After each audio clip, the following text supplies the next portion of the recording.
교회가 기회로 바꿀 수 있을까라는 주제를 가지고 지금 말씀을 나누고 있습니다. 첫 번째가 에베소 교회를 통해서 첫사랑의 감격이 있는 교회에 대해서 살펴봤고요. 두 번째, 지난주에 서머나 교회죠. 고난을 두려워하지 않는 교회에 대해서 우리가 생각했습니다. 오늘은 이제 세 번째, 버가모 교회를 통해서 세상의 유혹을 이기는 교회, 좀 더 구체적으로, 좀 더 한 단계 한 단계 나아갑니다. 저는 한국교회 20, 30년 전만 해도 그런 뉴스가 늘 자주 등장했어요. 세계 50대 교회가 한국교회 반이 넘는다. 그러니까 대형교회 기준으로 50대에 들어가는 교회가 한국교회가 반 이상이 한국에 있다. 이런 뉴스를 자주 접했습니다. 그만큼 한국교회가 선교 120여 년 만에 급성장을 이루는 어떤 교회사의 전무후무한 일이죠. 이렇게 급성장을 이루는 교회가 한국교회다. 그래서 굉장히 그런 뉴스들이 단골 뉴스처럼 나오고 했습니다. 정말 교세가 확장되고 매년마다 교세가 확장되고 대형 교회당을 짓고, 그리고 금요일 나가면 뜨거운 예배가 있고 또 뜨거운 기도가 있고, 또 가보면 많은 성경 공부 프로그램이 진행이 되고 또 많은 제자 훈련이 있는 그런 교회. 오래되지 않았습니다. 물론 지금도 그런 교회 많지만 여러분, 한 20, 30년 전에 정말 한국교회 성장에 대해서 뉴스로 나오곤 했습니다. 근데 그런 가운데 여러분, 중간중간 터져 나오는 아주 슬픈 소식이죠. 뭐 교회 세습 문제로 시끄러운 교회들, 또 교회 분열 문제로 싸우는 대형교회에서 싸워서 갈라졌다는 이야기들이 중간중간에, 그것뿐만 아니라 또 지도자의 성추문, 성추행 사건, 이런 것들이 중간중간 나오기 시작했고요. 좀 더 지나면서는 교회가 대형교회를 건축할 때 탈세하는 뭐 이런 문제까지, 또 교회 이 지도자들의 이권 다툼까지, 이런 뉴스들이 그 뒤로 중간중간 나오면서 한국교회는 힘을 잃어가고 있었습니다. 그래서 오늘의 이렇게 교회를 향한 비난이나 또 교회를 향한 평가들이 있어지고 있다고 저는 생각합니다.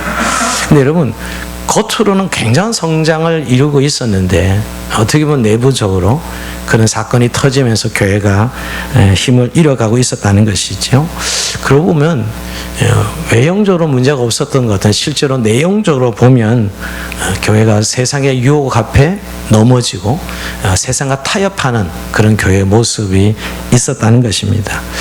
오늘 버가모 교회도 좀 그런 교회라고 생각해 볼 수 있지 않을까 생각이 듭니다. 밖으로는 사단의 유혹을 이겨냈지만 안으로 파고드는, 삶 속으로 파고드는 신앙의 유혹은, 삶의 유혹은 이겨내지 못한 교회죠. 그래서 저는 오늘 우리가 세상의 유혹을 이기는 교회를 제목을 잡았는데, 주님께서 오늘 이 버가모 교회를 향해서 세상과 타협하는 교회, 세상의 유혹 앞에 무너지는 교회, 세상의 유혹에 넘어지는 교회라고 볼 수 있어요. 저는 줄곧 이런 내용을 들으면 삼손이 자꾸 생각이 납니다. 우리가 삼손이 얼마나 강력한 힘을 가지고 있었어요. 말씀을 지키고 순종할 때 정말 그의 힘은 계력의 힘으로 블레셋을 물리쳤습니다. 그러나 그가 세상과 타협하고 연애에 빠지고 하나님 말씀을 잃어버리자 머리가 깎인 삼손은 아무런 힘을 발휘하지 못했습니다. 그죠? 머리 깎인 삼손, 아무런 힘을 발휘하지 못하는 것이죠. 교회가 교회의 외형적인 모습은 서 있으나 이런 세상의 유혹 앞에 넘어지면 결국에는 힘을 잃어버리는, 정말 거룩이라는 힘을, 교회가 복음의 능력이라는 것을 잃어버린 것을 보게 됩니다. 자, 그러면서 오늘 우리에게 주님은 이 세상의 유혹 앞에 넘어지지 않고 타협하지 않고 이기는 교회를 말씀하고 있는 것입니다. 자, 버가모를 먼저 좀 잠깐 소개하면 여러분, 세 번째죠 여러분, 3대 도시 안에 들어가요. 우리가 에베소, 그 다음에 지난주에 서머나, 오늘 버가모, 이게 3대 도시가 소아시아의 3대 도시라고 말할 수 있습니다. 오랫동안 로마 식민지하에 수도와 같은 역할한 도시가 버가모고요. 특징은 이 서만에서 북쪽으로 80km 떨어지고 좀 고지대, 해발 300m 고지대 도시입니다. 언덕 위에 자리 잡은 도시죠. 근데 이 버가모의 자랑은 큰 신전이 있었고, 큰 병원이 있었고, 큰 도서관이 있었어요. 이 세 가지가 그 당시 2000년 전이었지만 큰 자랑거리였습니다. 근데 나중에 로마의 식민지가 되고 나서는 황제 신전도 만들어지게 되죠. 그러니까 어떻게 보면 황제 숭배 사상과 이교적 도시의 중심지다, 이렇게 볼 수가 있어요. 예수님이 이걸 알고 있다니까요. 예수님께서 2장 13절에 이렇게 말씀을 올려줘 보세요. 내가 어디에 사는지를 내가 아노니 거기는 사탄의 권자가 있는 데라. 예수님께서 직접 너 이거 버가모 교인들에게 네 어디 사는지 알고 있다. 근데 그 도시가 사단의 권자가 있어. 즉 사단의 자리, 사단의 위가 있는 곳이라는 거예요. 사단의 강력한 영향을 받고 있는 도시라는 거예요. 어떻게 보면 어둠의 권세가 사로잡고 있는 도시가 바로 버가모다라고 할 수 있어요. 그러니까 우상 숭배와 신전들이 어우러져서 이교도들의 영향으로 어둠의 영들이 꽉 잡고 있는 도시가 바로 버가모라고 볼 수 있어요. 이런 도시에 교회가 세워지고 이런 도시에 신앙생활하는 교인들이 있었는데 주님은 먼저 칭찬을 하십니다. 자, 칭찬은 2장 13절인데요. 내가 내 이름을 굳게 잡아서 내 충성된 증인 안디바가 너희가 안 되고 사탄이 사는 곳에서 죽임을 당할 때도 나를 믿는 믿음을 저버리지 아니하였도다. 자, 칭찬은 칭찬인데 조금 굉장히 구체적인 칭찬이에요. 그죠? 누가 등장하죠? 여기 이름 충성된 증인 안디바가 등장합니다. 여러분, 이 안디바가 죽으면서까지, 즉 순교하면서까지 믿음을 지켰다, 이것을 칭찬하시는 거예요. 여러분, 오늘 충성된 증인 안디바는 누구냐, 이런 글자로 해석하면 모든 악을 대항한다는 뜻이, 안디바는 이름 뜻이 악을 대항한다는 뜻이 있고요. 여기에 즉 오늘 버가모란 도시는 죄악의 도시, 우상의 도시, 사단의 도시에서 악을 대항하며 거스려 살았던 믿음의 사람이죠. 이 안디바는요. 추측하건대 성경학자들은 버가모교의 지도자였을 것이다. 요즘 말로 버가모교의 담임 목사였을 것이다, 이렇게 추측합니다. 버가모교의 담임 목사가 믿음을 지키다가, 즉 황제 숭배를 강요받다가 믿음을 지키다가 순교했다, 이것을 칭찬한 것이죠. 그러고 보면 이렇게 한 사람 칭찬한 것 같은데 왜 이렇게 전면에 칭찬 내용을 다 썼을까요? 사실은 이 한 사람만의 칭찬은 아니죠. 여러분, 만약에 지도자가 이렇게 순교를 당하고 죽음을 당하면 교회가 흔들리고 교회가 흩어지게 되죠, 여러분. 근데 그러지 아니하고 지도자 안디바가 순교하고 나서 오히려 교회는 더 굳게 견고하게 예수의 이름을 붙잡고 교회가 아름답게 세워졌기 때문에 칭찬하시는 것이죠. 그러니까 어떻게 보면 지도자의 고귀한 믿음, 순교하는 믿음을 가지고 있는 교회, 그걸로 인해 교회가 외적인 핍박을 이겨낸 그런 교회이었기 때문에 칭찬을 합니다. 여러분, 칭찬이어서 바로 책망인데 책망의 내용이 좀 길어요. 오늘 책망의 내용이, 자, 오늘 살펴보려고 하는 게 우리가 이 책망의 내용을 통해서 우리가 오늘도 좀 은혜를 누리고자 합니다. 자, 14절 이하에 보면 그러나 내게 두어 가지 책망할 것이 있나니 거기 내게 발람의 교훈을 지키는 자들이 있도다. 그래서 발람의 교훈을 지키는 자들이 있다는 것을 책망하고, 또 하나는 넘겨보실래요? 니골라당의 교훈을 지키는 자들이 있다. 이 두 가지예요. 이 두 가지가 책망인데, 오늘 근데 여러분 좀 뜻을 알아야 이것을 이해가 돼요. 발람의 교훈을 지키는 것은 뭐고 니골라당의 교훈을 지키는 것은 뭘까? 근데 이게 두 가지를 이야기하지만 같은 이야기입니다. 왜냐하면 구약에서는 발람의 교훈이고 신약에서는 니골라당이야. 똑같은 내용이야. 그러니까 발람의 교훈이나 니골라당이나 두 가지 이야기를 했지만 결국은 구약으로 말하면 발람의 교훈이고 신약으로 말하면 니골라당의 교훈입니다. 여러분, 유다서 11절에도 보면 이런 발람의 교훈에 대해서 나와요. 신약 성경에도 화 있을진저 이 사람들이여 가인의 길을 행하였으며 삭스를 위하여 발람의 어그러진 길로 몰려갔으며 고라의 폐역을 따라 멸망을 받았도다. 한마디로 발람은 불의한 삭과 우상숭배에 연결되어 있어요. 불의한 삭과 우상숭배에 연결되어 있어요. 이 세속적인 가치와 쾌락 앞에 교회가 타협하고 무너진 것에 대해서 책망입니다. 자, 그래 한번 구체적으로 발람의 교훈을 생각해 보면, 발람은 선지자지요. 선지자인데 히브리인이 아니에요. 우선 히브리인이 아닌 선지자인데, 한마디로 그는 하나님보다 돈을 사랑한 그런 선지자였습니다. 한마디로 돈 때문에 예언을 팔아먹는, 돈으로 예언을 팔아먹는 그런 선지자, 거짓 선지자예요, 사실은요. 이 선지자 때문에 이스라엘이 광야 40년 동안에 얼마나 어려움을 겪었는지 모릅니다. 심각한 해를 이스라엘 자손들에 끼쳤죠.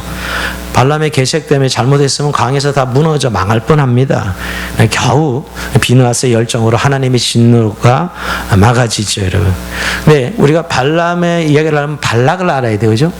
발람 선지자가 거짓 선지자 활동을 할 때 그걸 사주한 사람이 모압 왕 발락입니다. 발락.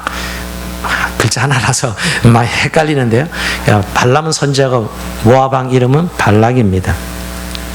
이스라엘 군대가 이제 강야에서 쳐들어오니까 모압이 너무 두려운 거예요. 왜냐하면 막 승승장구는 소식을 들었거든요. 하나님이 이스라엘과 함께 하셔서 막 승승장구 이기고 하니까 너무 두려웠던 거예요. 그래서 그가 계책이 뭐냐면, 야, 발람을 불러가지고 이스라엘 백성들을 저주하면 이들이 망하겠다 이렇게 생각하고 발람을 불러다가 뭐예요?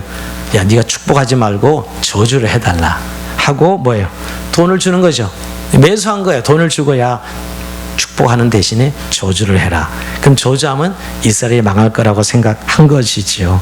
네, 여러분, 이 돈의 탐욕 때문에 결국 이렇게 넘어간 거예요. 이 발람이 돈에 매수돼 가지고. 근데 하나님 이때 간섭하십니다.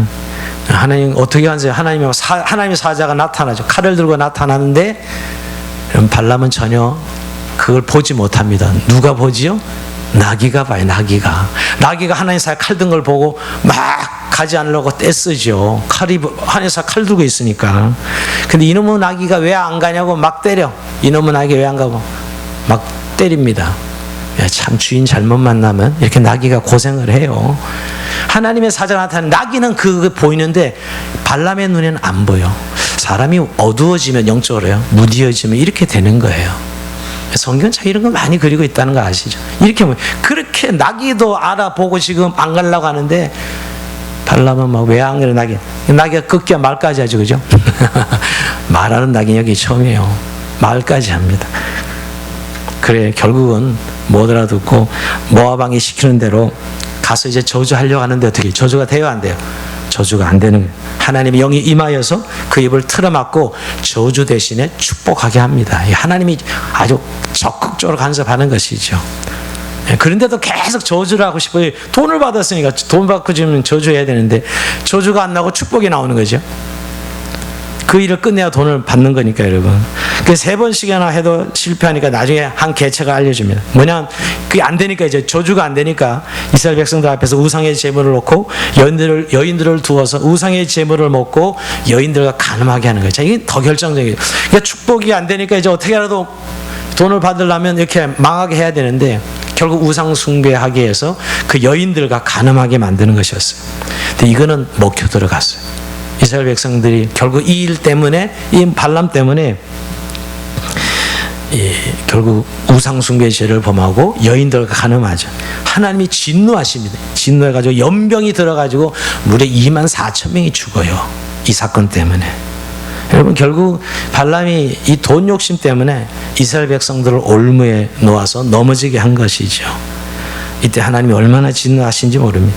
결국 하나님 백성들이 이 발람의 일로 인해서 성적인 타락과 우상 숭배의 죄를 짓는 것입니다. 자, 요것을 이야기하는데 발람이 돈에 매수되어서 이스라엘 백성들을 범죄에 빠뜨리게 하는 것이죠. 그래서 우상 숭배의 죄에 빠지게 하고 성적인 타락을 이르게 하는데 이게 바로 버가모 교회 이 교훈이 들어왔다는 거예요. 이 교훈이, 여러분, 그러니까 니골라당도 마찬가지입니다. 니골라당도 동일한 건 한마디로 영적인 것과 육적인 것을 완전히 분리시키는 거예요. 그러니까 영은 깨끗하고 거룩하지만 육은 원래 더러운 거니까 죄 지어도 괜찮은 거예요. 현실로 살아갈 때는 어쩔 수 없다는 거죠. 육적인 것은 뭐 그냥 육으로 사는 쾌락을 추구하고 살아도 어쩔 수 없다는 거죠. 결국 여러분, 이 형태는 다른 것 같지만 동일한 거예요. 발람의 교훈이나 니골라당의 교훈이나. 쉽게 얘기하면 결국 신앙적으로는 이스라엘 백성, 이 지금 버가모 교회가 신앙적으로 이겼어요. 황제 숭배도 승리했지만은 생활에 있어서는 타협하고 유혹 앞에 넘어진 것을 말하는 거예요. 여러분, 성적인 유혹 앞에 넘어가고 돈의 유혹 앞에 넘어가고 지금 그게 발람의 교훈인 거예요. 그래서 우상 숭배하고. 근데 이들이 오히려 신앙의 핍박은 잘 이겨냈어요. 그러니까 대명분의 신앙은 분명히 승리했지만 생활에 들어서 먹고 사는 문제에서는 타협하고 자기 합리화를 통해서 그 유혹 앞에 넘어진 것을 말하는 것이죠. 쉽게 가면 믿음으로 고백을 하고 생활의 현장 가서 조그만 이익 앞에 그냥 넘어지는 것이에요. 불의한 삭설 하나 앞에 팔아 넘기는 것이지요. 이런 것입니다. 근데 약간 좀 이해가 안 되는 건 여러분, 아니 우상 숭배를 이렇게 황제 숭배를 막은 이 교회가 어떻게 순교까지 했잖아요. 그래가지고 어떻게 이런 생활에 쉽게 타협하고 넘어질 수 있을까?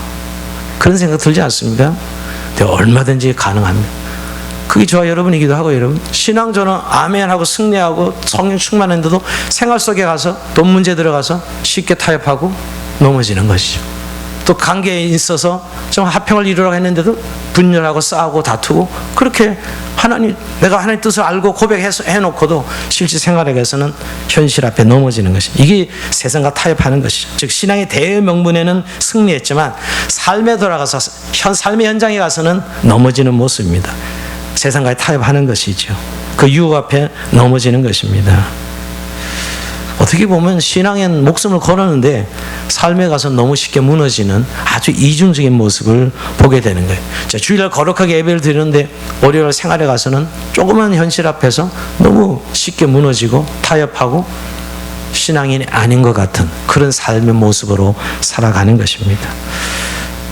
여러분 좀 이런 것을 좀 구체적인 예를 든다면, 여러분 발라메이가 니골라당의 교훈을 받아들였다는 것은 사업하면서 세상 사람들이 그러잖아요. 어떻게 정직하게 세금 다 내면서 사업이 되겠냐, 적당히 탈세하면서 사업해야지.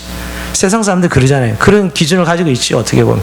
근데 예수 믿으면서도 당연히 그런 것을 우리도 탈세야 돈을 벌 수 있지 하면서 탈세를 한다. 물론 절세랑은 좀 다르다고 생각합니다. 뭐 그건 지혜고요, 여러분. 그러나 명백하게 결국 탈세를 해야 기업을 이끌어갈 수 있어. 이렇게 생각하면 현실 앞에 무너지는 거죠. 유혹에 넘어가는 것이죠. 직장생활을 하면서 이런 거죠. 뭐 내가 직장생활을 하면 이 직무를 감당하는 영업사를 하면 룸살롱을 안 갈 수가 없어. 룸살롱 가서 접대해야 되고 다 해야 돼. 이러면서 룸살롱을 계속 갔다 갔다 하면서 신앙생활을 난 승리한다. 여러분 저는 물론 사업에 영업에 있어서 그런 상황에 부딪혀 있을 때 지혜롭게 할 수 있는 부분도 있다고 생각합니다.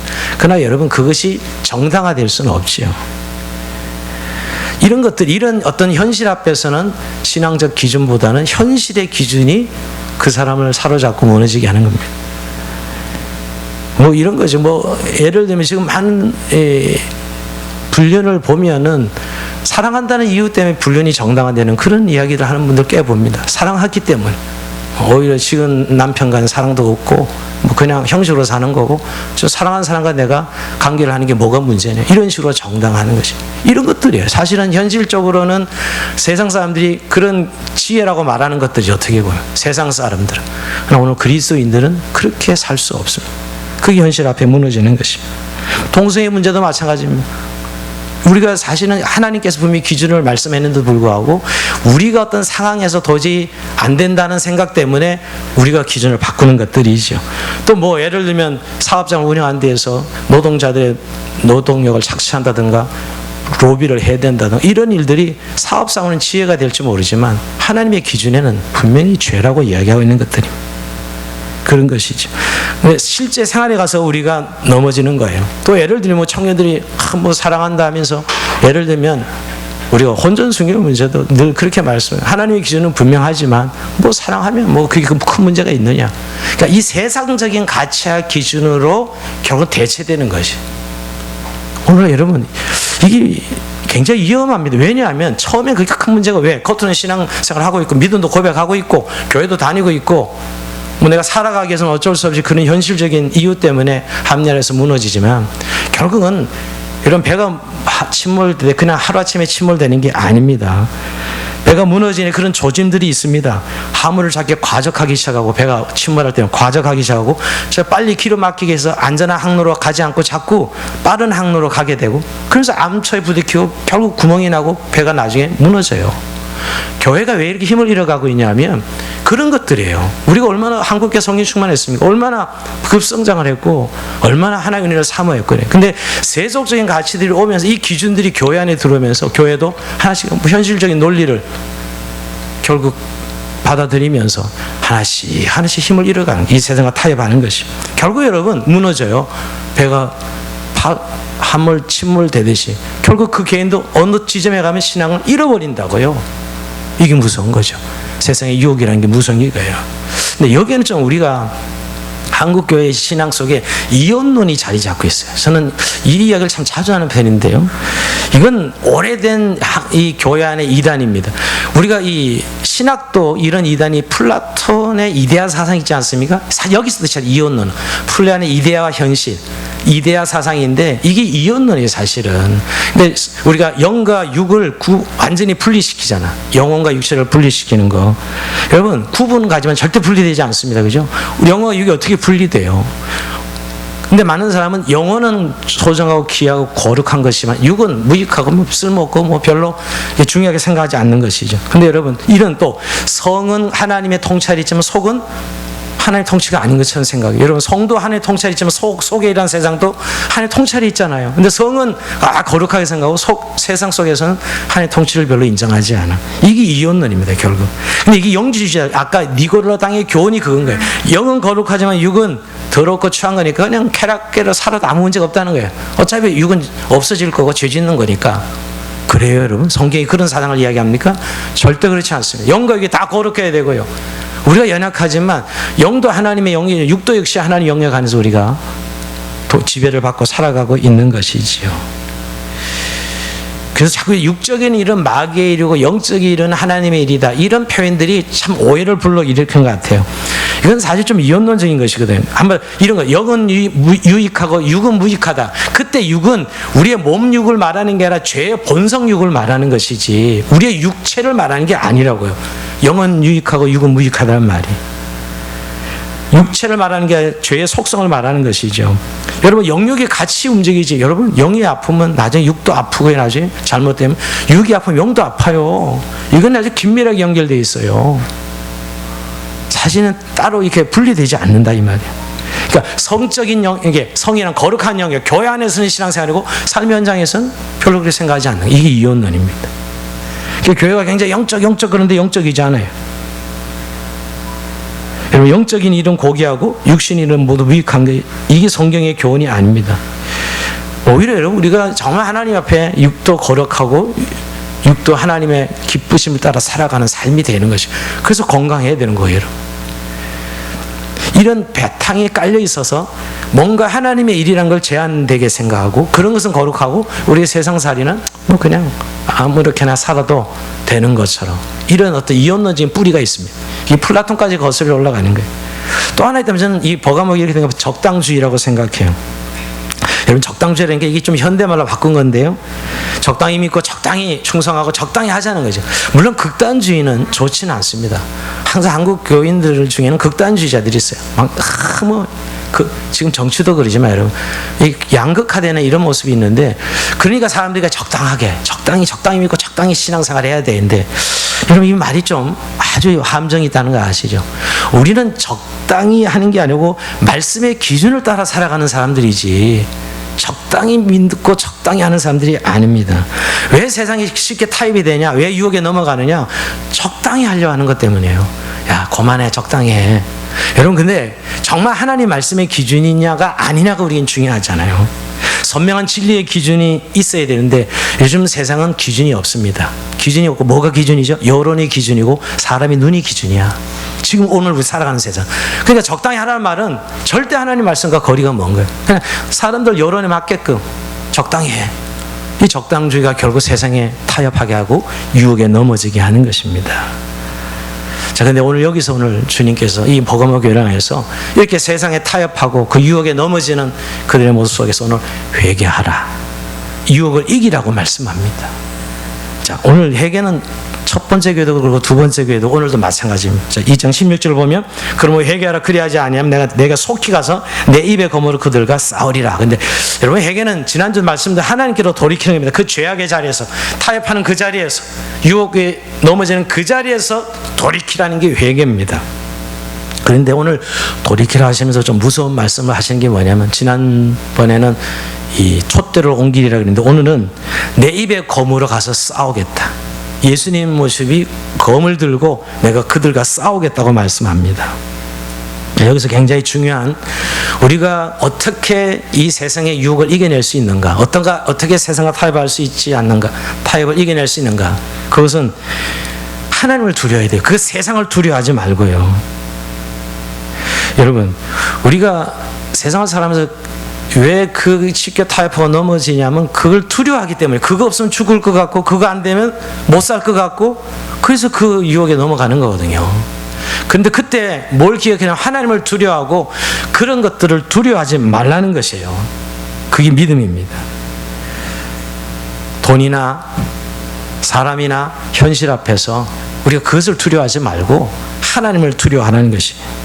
여러분, 고린도서 7장 1절에 이런 말씀이 있습니다. 그런즉 사랑하는 자들아, 이 약속을 우리는 하나님을 두려워하는 가운데서 거룩한 온전히 이루어 육과 영의 온갖 더러운 것에서 자신을 깨끗하게 하자.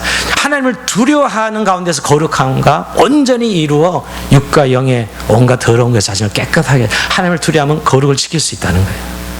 근데 우리는 자꾸 사람을 두려워해, 현실을 두려워해요. 그래서 하나님이, 오늘 예수님이 검을 가지고 내가 싸우겠다고 말씀하는 거예요. 오늘 이 말씀의 검으로 싸우겠다는 것이에요. 근데 재밌는 공교롭게도 여러분, 그들과 회개하지 않은 말씀의 검으로 내가 싸우겠다, 치겠다고 말씀하는 거 아니에요? 그런데 오늘 예수님이 나타난 모습도 검을 가지고 나타나셔요. 자, 2장 12절 올려줘 볼래요? 버가모 교회 사직에 편지하라. 자외 날성검을 가지신 이가 이르시되, 예수님의 모습도, 나타나는 모습도 검을 가지고 나타나셔요. 이건 굉장히 의미가 있습니다. 여러분, 이 도시가 황제가, 이 로마가 점령하고 나서 이 황제가 글라비라는 검을 하사합니다. 권력이죠. 요즘도 대장 신고할 때 검을 하사하죠. 대통령이 그 사람이 지휘권을 인정하는 의미의 검을 하사합니다. 이 황제도 도시를 점령하고서 글라비라는 로마 황제 검을 하사해요. 그래서 이 도시는 로마 황제의 지배 아래에 있다는 거죠. 로마 황제의 권세 아래에 있다는 걸 암시해 주는 거예요. 그래서 오늘 예수님께서 검을 가지신 이가 가라사대 하는 이유가, 지금 이 도시의 칼자루를 로마가 쥐고 있는 게 아니라 바로 예수 그리스도가 쥐고 계시다는 사실을 말씀하고 싶은 거예요. 왜 두려워서 그게 죄를 범하는 거예요? 이 권력, 보이는 돈, 그거 두려워서 빠지는 거잖아요. 넘어지는 거잖아요. 근데 그것이 두려워할 것이 아니라 이 돈의 주권을, 이 권력의 주권을, 이 도시의 주권을 하나님이 쥐고 계시다는 사실, 주님이 검을 가지시고 다스리고 계신다는 사실을 말씀하고 있는 거예요. 로마 권력을 두려워하지 말고, 돈의 권력을 두려워하지 말고 하나님을 두려워하라는 거예요. 이게 유혹을 이기는 비밀이라고 성경은 말씀하고 있는 것입니다. 사실 이 버가모 교회가 이렇게 되는 것은 사람의 눈치를 너무 보는 것이죠.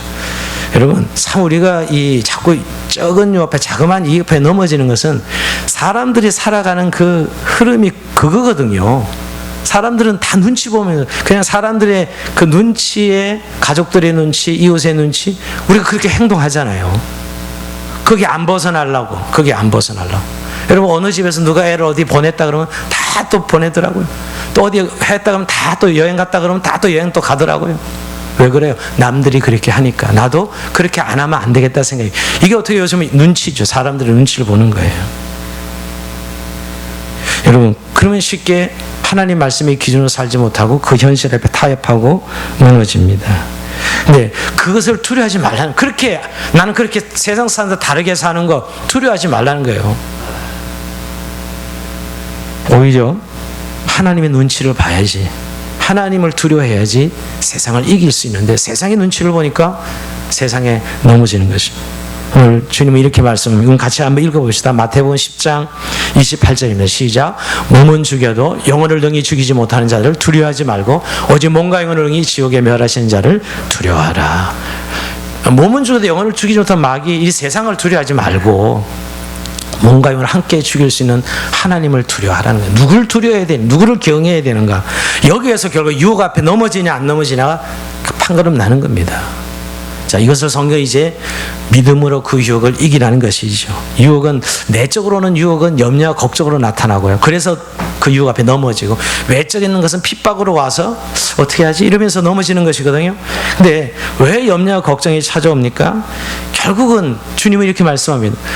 주님께 맡기지 못하고 자기가 해결하려고 하니까 염려와 걱정이 찾아와서 그 유혹 앞에 넘어지는 거예요.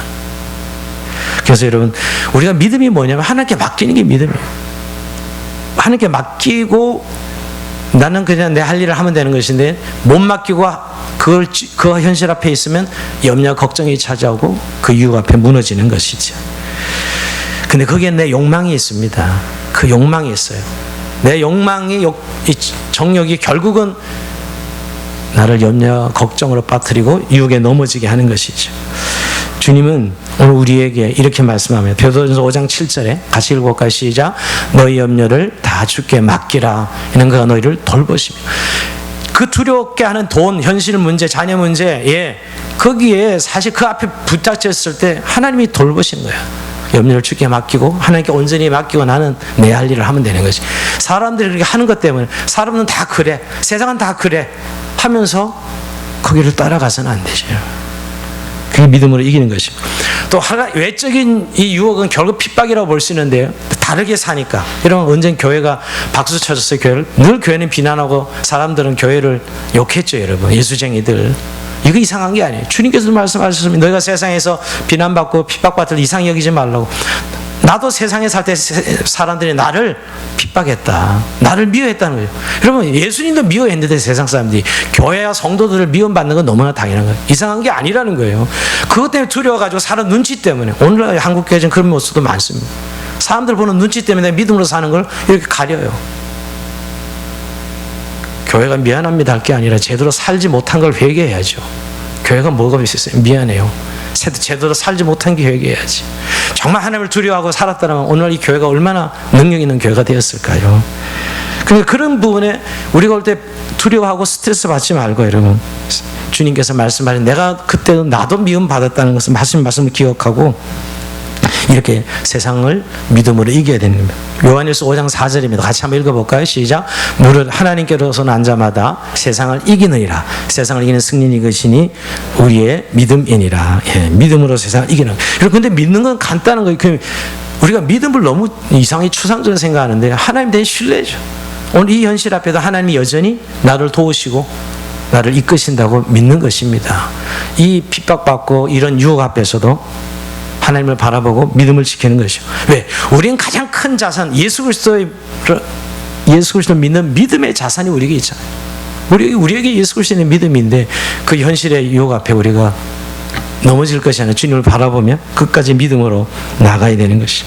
이럴 때 우리가 믿음은 구호가 아니라 현실 앞에서 정말 위기를 만났을 때 우리가 주님을 의지하는 믿음으로 맞닥뜨리는 것이죠. 우리 지난주 말씀대로. 자, 여러분, 근데 오늘 주님이 이렇게 회개하라고 하시면서 사실은 책망만 하신 게 아니라 큰 격려를 합니다. 너희가 그렇게 세상의 유혹을 이기면 내가 두 가지 상을 주겠다 말씀합니다. 자, 2장 17절 한번 봅니다. 기 있는 자는 성령의 교회에 하신 말씀을 들을지어다. 이기는 거에게 내가 감추었던 만나를 주고 또 흰돌을 줄 터인다. 두 가지인데요. 감추인 만나를 주겠다 그러고요. 또 하나는 흰돌인데 여기서 큰 축복입니다. 사실은 너희가 그렇게 세상에 타협하지 않고 그 유혹에 의해서 이겨내면 내가 감추인 만나를 주겠다. 왜 감추인 만나를 했을까요?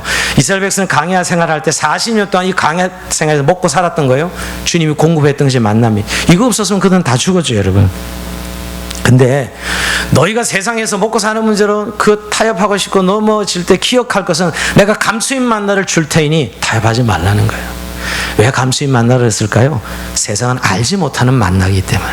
세상적인 방법은 지금 망할 것 같아. 아니 저렇게 살면 망하는데, 저렇게 살면 굶어 죽을 텐데 안 굶어 죽게 해주겠다, 안 망하게 해주겠다고 말씀하고 있는 것이. 즉 세상의 방법은 얻을 수 없기에 감추인 만나라고 말씀합니다. 이건 비밀이건 정말 체험해봐야 되는 것이에요, 여러분. 근데 이게 안 믿어지면 세상과 타협할 수밖에 없는 것이죠. 여러분, 흰돌은 뭘까요? 흰돌은 여러 가지 의미로 해석할 수 있지만 그 당시에 올림픽에서 운동기 올림픽 주는 승리대 주는 돌이 흰돌이었어요. 근데 흰돌을 가지면 그러면 돌덩이가 무슨 소용이 있냐고요? 아니요, 중요해요. 노예가 평민으로 자유를 얻게 되고 이 돌만 가지면 언제든지 왕 앞에 아련할 수 있어요. 왕 앞에 나갈 수가 있게 했어요. 이 흰돌이 능력이죠. 이게 상이었어요, 그 당시에요.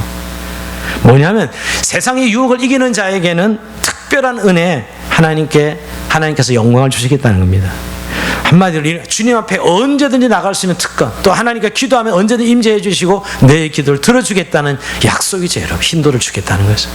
이건 큰 격려입니다. 어떻게 보면 타협 안 하면 안 되는 그런 상황, 그리고 느낄 수 있잖아요. 이러다 내가 죽지. 말씀은 이렇지만 어쩔 수 없어. 그러지 말라는 거예요. 내가 힌도를 줄 테니 너 앞에 나올 수 있도록 권세를 주겠다고 말씀하고 있는 것입니다. 여러분, 우리가 현실적으로 그래서 교회가 문제없이 잘 되는 것 같지만 이렇게 현실의 유혹 앞에 넘어지고 타협하면 결국은 교회는 무늬만 있고 힘과 능력이 없는 교회가 됩니다. 그냥 무늬만 교회죠. 내용적으로 가보면 얼마나 무기력한지요. 그러나 여러분, 겉으로는 좀 어려운 것 같고 겉으로는 정말 별 볼일 없는 것 같지만 정말 하나님의 말씀의 기준으로 살아가는 교회는 얼마나 능력이 있는지요. 얼굴만 봐도 다릅니다. 오늘 이런 격려를 주면서 세상 유혹 앞에 이기라고 말씀합니다. 여러분, 힌도를 받는데 그 힌도에 대한 설명도 또 하나 또 살펴볼 것은 그 돌 위에 새 이름을 기록한 것이 있나니 받는 자밖에는 그 이름을 알 사람이 없느니라. 이것도 참 의미 있는 이야기예요. 돌을 받는 자만이 알아. 그 이름이 그 돌에 기록되어서 하나님과 그 사람만의 관계야. 세상 사람들은 몰라. 그러니까 우리가 너무 쉽게 자꾸 교회나 성도들을 볼 때 평가하지 마세요. 몰라요. 우리가 보기에는 별 볼이 없는 것 같아도 그 사람 안에 힌도를 가진 이름이 있는 사람이 있고요. 믿음을 지키고. 믿음을 좋은 것 같아도 사실 안 그럴 수도 있어요. 겉으로는 번지를 알 수도 있죠, 여러분. 교회도 마찬가지입니다. 교회가 뭔가 좀 조직과 시스템이 잘 되면 이러면서 대부분 그게 몰리거든요. 근데 사실은 정말 힌도를 가지고 있는 그 이름이 새긴 돌을 가지고 있는 교회냐 이 말이죠. 말씀을 마칩니다, 여러분. 오늘 유혹을 이기는 교회에는 감수인 만나와 힌도를 주게 약속을 하셨습니다. 그러니 세상 유혹에 넘어지지 마라. 세상 유혹 앞에 타협하지 말라라고 말씀합니다. 여러분, 우리가 살아가는 세상은 저는 요즘 교회가 약화되었다는 이런 의미보다는 세상이 너무 강해졌어요. 이 세상의 세속화에 이 물결이 말이에요. 얼마나 강하게 치고 있는지. 우리가 살아가는 이 세상이 말입니다. 물론 늘 우리의 삶에는 죄는 있었지만 지금 오늘 우리가 21세기에 사는 우리의 이 종말을 앞둔 정말 말세지말 이 세상은 거세한 이 무신론적 인본주의가 아주 모든 학문, 모든 이 세계관에 다 침투되어 있어요. 그리고 절대적인 가치와 진리 다 무너뜨렸어요. 보편적인 절대 진리는 없다는 거예요. 지가 생각하는 게 다 진리야 지금. 이런 세상이 됐어요. 그리고 유물론 사상, 특히 한국은 왜 이 유물론 사상, 물질주의 유물론 사상이 강하게 몰아오고 있습니다. 뉴에이지 쾌락주의, 그 다음에 완전히 성의 자유와 자기가 성을 선택할 수 있는 이런 시대에 지금 완전 낙태, 지금 이런 세상에 지금 물밀듯이 교회 안에 들어오고 있습니다. 사실 여러분, 정말 우리가 깨어있지 않으면 우리 겉으로는 신앙이 승리해요. 예수 믿고 교회 다니고 믿음을 고백하고 하지 우리가요. 근데 아까 그런 지금 오늘 이 세상의 이 현실의 세속적인 물결 앞에 우리가 하면서 그냥 같이 따라가는, 이러면 우리가 넘어지는 것이거든요. 그때 기억하건 여러분, 오늘 버가모기에 나타나는 예수님의 모습이 검을 가지신 주님으로, 그리고 내가 검을 가진 주님께서 그들과 싸우리라 하신 거예요. 여러분, 이 검이 뭐예요? 결국 검으로 싸워 이기라는 거예요. 이 현실의 이 세속적인 물결을 교회가 주눅들고 위축되어서 어쩔 수 없지요 이러지 말고 말씀의 검으로 싸우라. 이 검은 말씀의 검을 말합니다. 내 입의 검으로 내가 싸우리 하시는데, 싸우시는 예수님 모습을 닮아서 교회도 말씀의 검을 무장해서 싸워야 되는 거예요. 교회가 가진 무기는 뭐예요? 말씀의 검이에요. 말씀. 여러분, 근데 말씀의 검이 문제는 가지고 있는 것 같아요, 교회들이. 근데 문제는 그 싸우는데 안 잘라져. 베이지가 않아요. 칼이 무뎌져 가지고 베이지가 않아요. 분명히 말씀인 것 같은데 날이 너무 무뎌졌어요. 여러분, 우리가 진짜 말씀의 칼을 잘 다듬어야 되는데, 정말 단련시켜서 정말 잘 들게 해야 되는데, 가일도 못 깎는 칼이 그게 무슨 칼이에요? 우리가 말씀의 검을 가졌다고 하는데 그렇게 날카로운 칼을 가지고 있느냐는 것이에요. 저는 우리 인류의 첫 타락이 하가 마귀의 말을 듣고 넘어가지 않습니까? 하나님께서 야, 네가 먹는 날 이 선악과를 먹는 날에 내가 반드시 죽으리라 이렇게 말씀하시잖아요, 그죠? 근데 이 뱀이 와가지고, 사단이 와서 하에게, 야, 하나님 참으로 너에게 동산나무의 모든 열매를 먹지 말라 하시더냐? 이렇게 물었을 때 하가 엉뚱한 대답을 합니다. 하나님의 말씀에 너희는 먹지도 말고 만지도 말고 너희는 죽을까노라 이렇게 대답합니다. 하나님 말씀 많이 왜곡시켜요. 하나님 말씀을 제대로 먹는 날 반드시 죽으리라 이렇게 마귀에게 이야기했던 마귀가 그냥 떠났겠죠, 여러분. 근데 죽을까 하노라 이렇게 마귀 말씀을 씩 바꿔버려. 제 말은 말씀의 검을 가지긴 가졌는데 이 말씀이 제대로 된 검이 아니에요. 그러니 마귀가 난리를 치는 거죠. 장난을 치는 거죠, 여러분. 제대로 하나님 말씀을 가지고 제대로 선포했다면 마귀는 그냥 떠났을 텐데, 여러분. 우리가 그 현실의 유혹 앞에서 정말 제대로 말씀의 기준을 알고 선포할 수 있다면 승리한다는 것입니다. 교회의 가장 큰 무기는 말씀의 검이에요. 잘 드는 단련된. 우리가 여러분 이렇게 지금 우리 시대에 어떻게 보면 여러분 정말 싸우지 않고 적당하게 그냥 편하게 그냥 세상에 가는 대로 믿으면 그게 편안한 믿음 같지만 결국은 언제 시간이 지나면요 사라집니다. 교회는 무너져 있을 것이고요, 성도는 믿음을 잃어버리는 시간이 옵니다. 정말 오늘 우리가 이 시대 속에서 하나님 오늘도 이렇게 말씀하시는, 회개하라 하시면서 너에게 회개할 때 내가 너에게 만나와 힘들을 주겠다고 격려하시면서 말씀의 검으로 이 시대를 싸워 이기라고 말씀하고 있는 것입니다. 오늘 고난의 시대, 여러분 위기인데 이 위기의 시대는 잠잠히 있을 것이 아니라 말씀의 검을 단련해서 무장해서 싸워 승리할 때 하나님께서 잘했다, 충성된 종아, 착하고 충성된 종 칭찬하는 교회가 될 줄로 믿습니다. 부디 이 고난의 시대의 죄원 공동체가 말씀의 검으로 승리하는 삶이 되기를 주의 이름으로 축원드립니다. 자, 우리 찬송하면서 기도의 시간을 나갑시다.